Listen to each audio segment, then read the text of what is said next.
नमस्कार, capital TV में आपका स्वागत है और मैं आपके साथ प्रिया बिस्ट। क्या उत्तर प्रदेश की सरकार प्रदेश के 27,000 से ज्यादा सरकारी स्कूलों को बंद करने की तैयारी में है? इस वक्त यूपी के शिक्षा जगत में इस बात की जबरदस्त चर्चा चल रही है और ये कहानी कहां से शुरू हुई वो भी हम आपको बताते हैं और ये भी बताएंगे कि आखिर इस पूरी कहानी की हकीकत क्या है। दरअसल बहुजन समाज पार्टी यानी कि बीएसपी सुप्रीमो मायावती ने 3 नवंबर को एक ट्वीट किया। इसमें उन्होंने लिखा कि यूपी सरकार ने 50 से भी कम छात्रों वाले 27,000 से अधिक परिषदीय प्राथमिक स्कूलों को बंद कर उन्हें दूसरे स्कूलों में विलय करने का फैसला लिया है। मायावती ने कथित तौर पर लिए गए इस फैसले को अनुचित ठहराया। इसके बाद सोमवार को कांग्रेस नेता प्रियंका गांधी ने भी यही ट्वीट किया कि यूपी की भाजपा सरकार ने 27,000 से अधिक प्राइमरी और जूनियर स्कूलों को बंद करने का फैसला लिया है। उन्होंने लिखा कि यह फैसला दलित, पिछड़े, गरीब और वंचित तबके के बच्चों के खिलाफ है। इतना ही नहीं, कांग्रेस की सीनियर नेता और वायनाड से उम्मीदवार प्रियंका गांधी ने यूपी के 27,764 प्राइमरी और जूनियर स्कूलों के बंद होने की चर्चा को लेकर भाजपा पर निशाना साधा है। उन्होंने इस फैसले को शिक्षा क्षेत्र के साथ साथ दलित, पिछड़े, गरीब और वंचित तबकों के बच्चों के खिलाफ बताया। कांग्रेस महासचिव प्रियंका गांधी ने सोमवार को सोशल मीडिया मंच एक्स पर लिखा कि उत्तर प्रदेश की बीजेपी सरकार ने 27,764 प्राइमरी और जूनियर स्कूलों को बंद करने का फैसला लिया है। ये कदम शिक्षा के साथ साथ दलित, पिछड़े, गरीब और वंचित तबकों के बच्चों के खिलाफ है।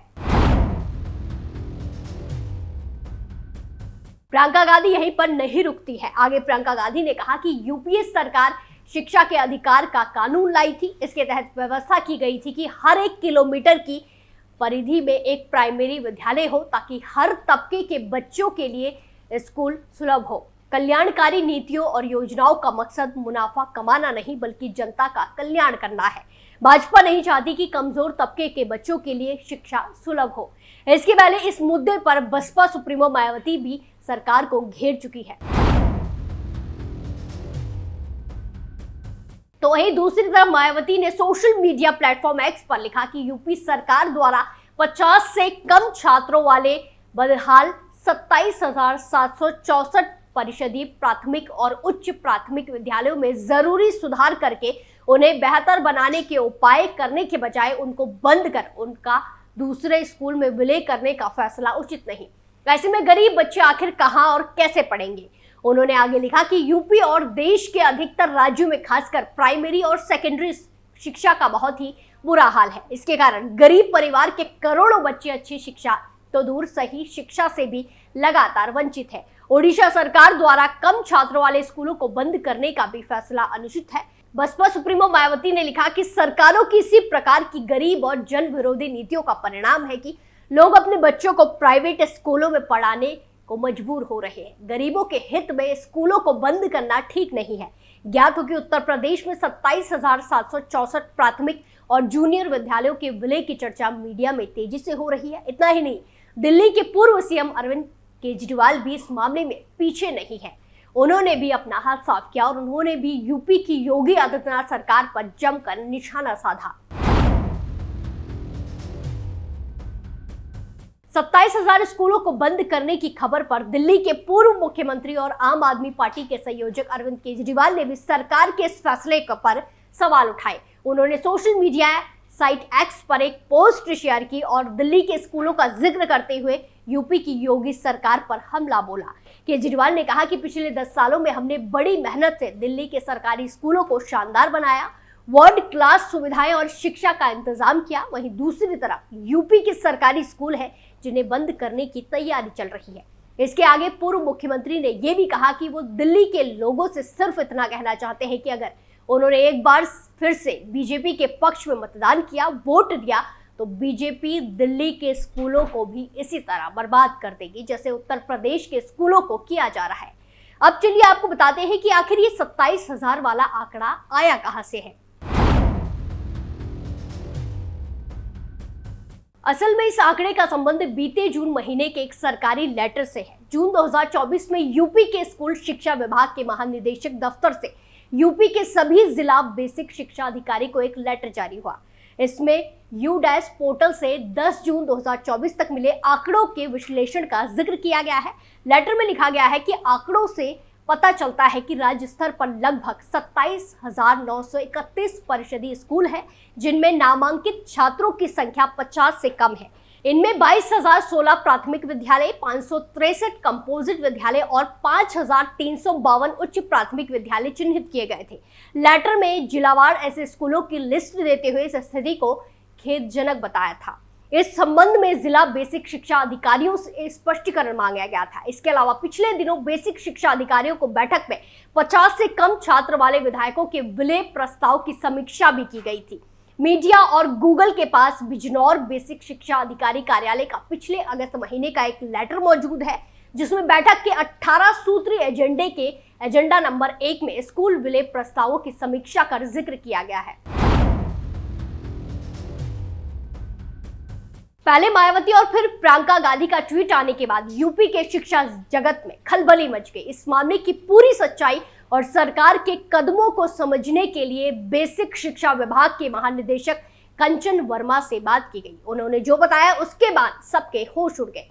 दरअसल उन्होंने बताया कि 27,000 प्राथमिक विद्यालयों के पास के स्कूलों में विलय करने या बंद करने की बात भ्रामक और निराधार है।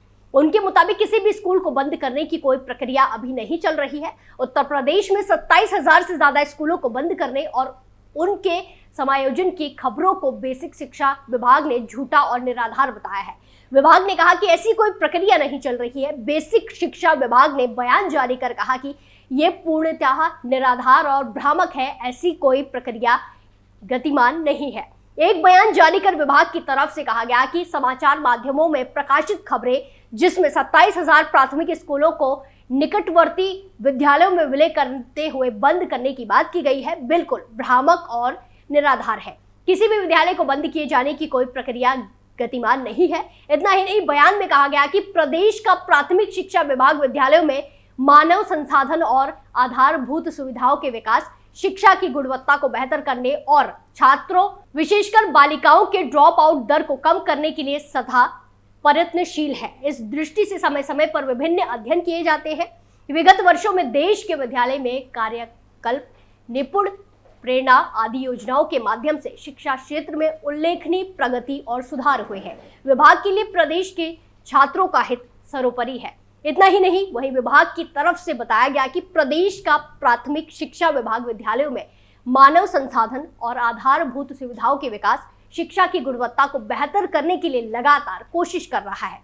बेसिक शिक्षा विभाग ने पोस्ट के जरिए बताया कि छात्रों विशेषकर बालिकाओं के ड्रॉप आउट दर को कम करने के लिए विभाग लगातार कोशिश कर रहा है। इसको लेकर समय समय पर विभिन्न अध्ययन भी किए जाते रहे हैं। इसके साथ ही विभाग ने बताया कि बीते सालों में प्रदेश के विद्यालयों में कायाकल्प, निपुण, प्रेरणा आदि योजनाओं के माध्यम से शिक्षा क्षेत्र में उल्लेखनीय प्रगति और सुधार हुए हैं। विभाग के लिए प्रदेश के छात्रों का हित सर्वोपरि है।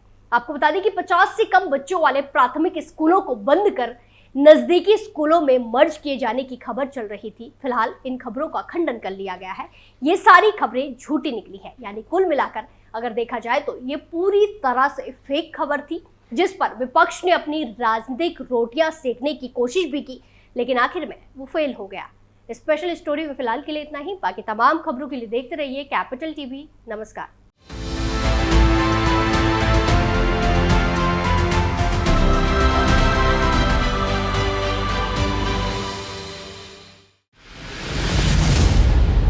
मैं राजनीति करता नहीं, पर राजनीति को बहुत गहरे तक समझता हूं। मैं लोगों के बीच रहता हूं, लोगों के मन को अच्छे से जानता हूं।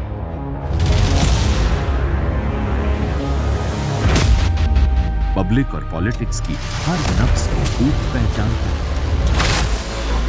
संघर्ष की सियासत से सत्ता के सिंहासन तक मैं हर खबर से खरा सच निकालता हूं। ना कोई दौड़, ना कोई race. Capital TV, Uttar Pradesh.